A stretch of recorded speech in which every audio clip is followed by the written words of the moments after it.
il-weda tal-Partit Nazzjonalista għal dawk l-istudenti illi ser jażlu suġġetti relatati mas-saħħa hija propju li nollu l-istipendju tagħhom għal paga minima nazzjonali li tfisser kważi 1,000 euro fix-xahar sabiex nimbuttaw il-Maltin u l-Awċin kollha jażlu suġġetti tas-saħħa.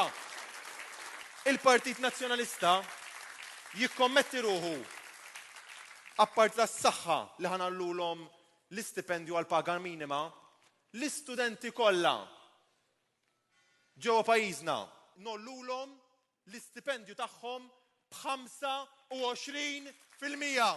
Din kienet waħda mill-proposti li wieħed il-kap tal-Partit Nazzjonalista Alex Borg waqt l-attività fil-Mellieħa, il-lokalità li tagħmel parti mit-12 il-distrettu li fih se jkun qed jikkontesta l-kap tal-Partit Nazzjonalista.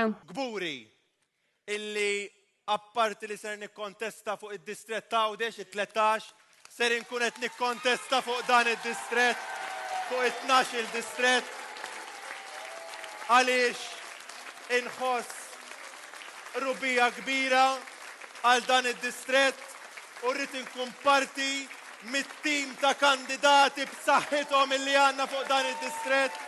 Waqt din l-attività, il-kap tal-Partit Nazzjonalista insista li s-settur tas-saħħa se jkun priorità għal gvern ġdid nazzjonalista. Ġala darba il-Partit Nazzjonalista fil-gvern inkunu kommessi illi nwettqu dak li nwedu. Dak huwa l-kuntratt li għamilt mal-poplu Malti u Awċi kollu.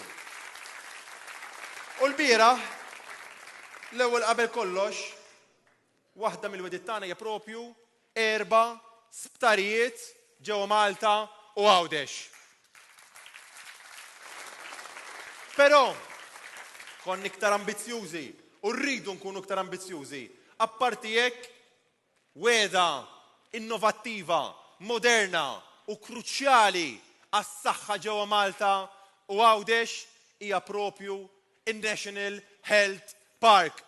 Weda li għal-qalbi. Gvern ġdid nazzjonalista jibni sptar ġdid fit-Tramuntana ta' Malta b'250 sodda, sptar ġdid f'Għawdex b'400 sodda u jbiddel il-Paula Hub minn klinika fi sptar ta' 250 sodda. Mhux hekk biss, Gvern Nazzjonalista jibni National Health Park ta' 60 sodda fejn il-prevenzjoni tieħu preċedenza fuq il-kura.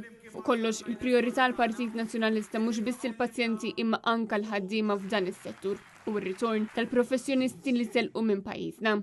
Biex jinċentiva il-dawk il-Maltin u l-Awċin, speċjalisti, tobba, konsulenti, nurses li speċjalizzaw li qegħdin barra minn xtutna jaħdmu fis-saħħa, biex ninċentivawhom jiġu f'pajjiżna u jaħdmu ġewwa pajjiżna, l-ewwel 5 snin tagħhom li jiġu lura lejn Malta ikunu tax free.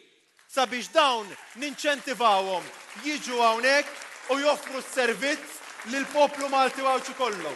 Fl-istess attività l-kandidat Regat tkellem dwar l-importanza ta' investiment fl-isptar Mater Dei minħabba żieda kbira ta' pazjenti li qed jirrikorru fl-isptar.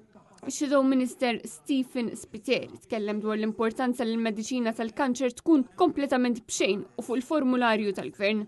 Ix-Shadow Minister Ian Vassallo tkellem dwar l-importanza li jkun hemm il-prevenzjoni qabel il-kura grazzi għal bini ta' ċentru modern ta' lifestyle li joffri wkoll is-servizz ta' riabilitazzjoni u terapija. Il-kandidat tal-Partit Nazzjonalista Paul Mazzola stqal il-Partit Nazzjonalista se jinvesti fis-servizzi tas-saħħa fil-komunitajiet bis-CT scans. Minnaħa tiegħu il-psikjatra Nigel Camilleri għal f'din il-kampanja qed naraw għall-ewwel darba is-saħħa mentali bħala priorità grazzi għal dak li qed jipproponi il-Partit Nazzjonalista.